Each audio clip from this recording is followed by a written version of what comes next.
আসসালামু আলাইকুম, কেমন আছেন সবাই? ড্রয়েড হ্যাকিং কোর্সের আপনাকে স্বাগতম। আজকে আমরা শিখব যে কিভাবে আমরা যে কারো লোকেশন ট্রেস করব বেসিক ওয়েতে। তো প্রথমে আপনারা যে কোনো একটা ব্রাউজার ওপেন করে নেবেন। এটা বেসিক, হয়তো অনেকেই জানেন, আবার অনেকেই জানেন না। তো ওপেন করার পর আপনি যে কোনো একটা ওয়েবসাইট বা যে কোনো ইমেজের লিঙ্ক নিয়ে নেবেন। তো টেস্টিং পারপাসের ক্ষেত্রে আমি অ্যামাজনটা নিয়ে নিচ্ছি।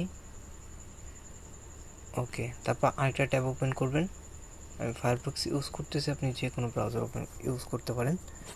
তো এখানে আপনারা সার্চ করবেন গ্রাবিফাই।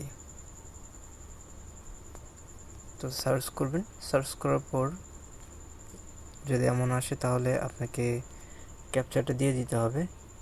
আপনারা ক্যাপচাটা পূরণ করে নেবেন। ওকে, তো আপনাদের বেলায় এটা নাও যেতে পারে ক্যাপচাটা। তো আমি অনেকবার ট্রাই করেছি, যার কারণে আর কি এটা এরকম হয়েছে। তো এখন আপনারা কী করবেন, যে সিম্পলি আগের ট্যাবে চলে যাবেন এবং আপনি যে কোনো ইমেজ বানিয়েবেন। তবে এটা আপনাকে মনে রাখতে হবে যে ইউআরএলটা আপনি নেবেন, অর্থাৎ এই ইউআরএলটা যে আপনি নেবেন, এই ইউআরএলটা যেন 300 ক্যারেক্টারের মধ্যে হয়, অর্থাৎ 300টা ওয়ার্ডের মধ্যে হয়। এর বেশি হলে কিন্তু হবে না। ওকে, তো এটা আমরা কপি করে নিব। কপি করার পর আমরা সিম্পলি আমাদের এই ট্যাবটা আমরা ক্লোজ করে দিতে পারি।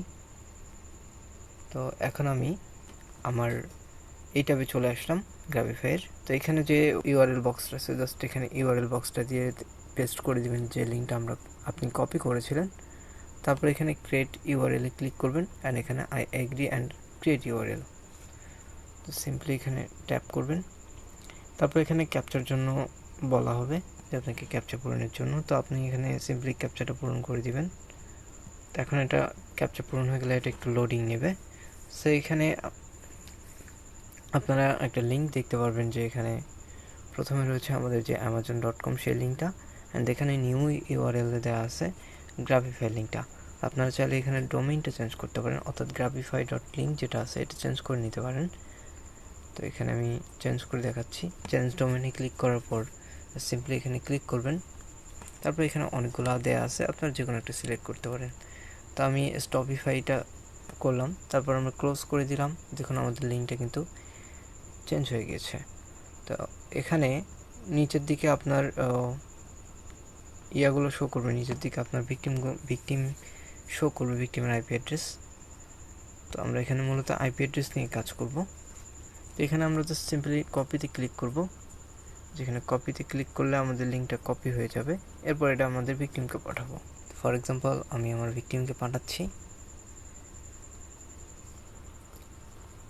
মনে করুন আমি ভিকটিম, তো আমি এখানে লিঙ্কটা দিয়ে দিলাম।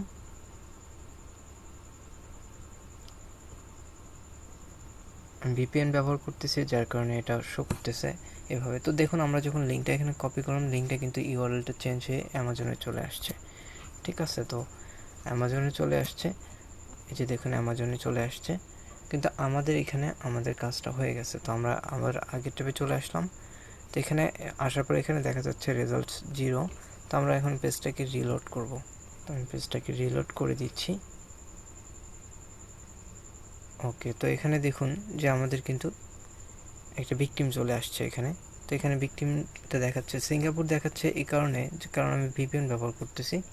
তার আগে আমি দেখিয়ে নিই আমার ভিপিএনটা। তো এখানে দেখতে পারতেছেন সিঙ্গাপুর কানেক্ট করা আছে। তো আপনার ভিকটিম যেখান থেকে এই লিঙ্কটা ওপেন করবে সেখানকার কান্ট্রি শো করবে। তো আমি এখানে দেখাচ্ছি আমরা কী কী ডিটেলস এখানে পাবো। জাস্ট এখানে সিম্পলি ক্লিক করলে এখানে দেখতে পারবেন সে কোন ব্রাউজারে চালাচ্ছে, তার আইপি অ্যাড্রেসটা কী, হ্যাঁ, তারপর তার দেখুন আমরা প্রথমে কী পাচ্ছি, তার ডেট অ্যান্ড টাইম, অর্থাৎ টাইম জোনটা আমরা পেয়ে যাচ্ছি। তারপর আইপি অ্যাড্রেসটা পেয়ে যাচ্ছি। তারপর এখানে ভিপিএন প্রক্সি ডিটেকশন, এখানে এখানে দেখতে পারতেছেন যে এখানে ভিপিএন আমি ব্যবহার করেছি কিনা। তো আমি ভিপিএন ব্যবহার করেছি, যার কারণে এখানে ভিপিএন শো করতেছে। তারপর এখানে কান্ট্রি সিঙ্গাপুর শো করতেছে। তো আপনারা কেউ যদি ভিপিএন ছাড়া লগ ইন করে, অর্থাৎ ভিপিএন ছাড়াই লিঙ্কে ক্লিক করে, তাহলে তার আপনার সিডিটাও দেখতে পারবেন। তো এখানে ব্রাউজার দেখাচ্ছে ফায়ারফক্স, আমি ফায়ারফক্স ইউজ করেছি, আপনারা দেখেছিলেন। তো তারপর এখানে আমার operating system Android version 9 show করতেছে, কারণ আমি অ্যান্ড্রয়েড ভার্সন 9 দিয়ে করতেছি। তারপরে এখানে মজিলা ইউজার এজেন্ট শো করতেছে। এখানে আরও অনেক ইনফরমেশন রয়েছে। তারপর আপনার রেফারিং লিঙ্ক যেটা ছিল না আমাদের হোস্ট নেমটা ছিল এখানে হোস্ট নেম শো করতেছে। আইএসপি অর্থাৎ ইন্টারনেট সার্ভিস প্রোভাইডার।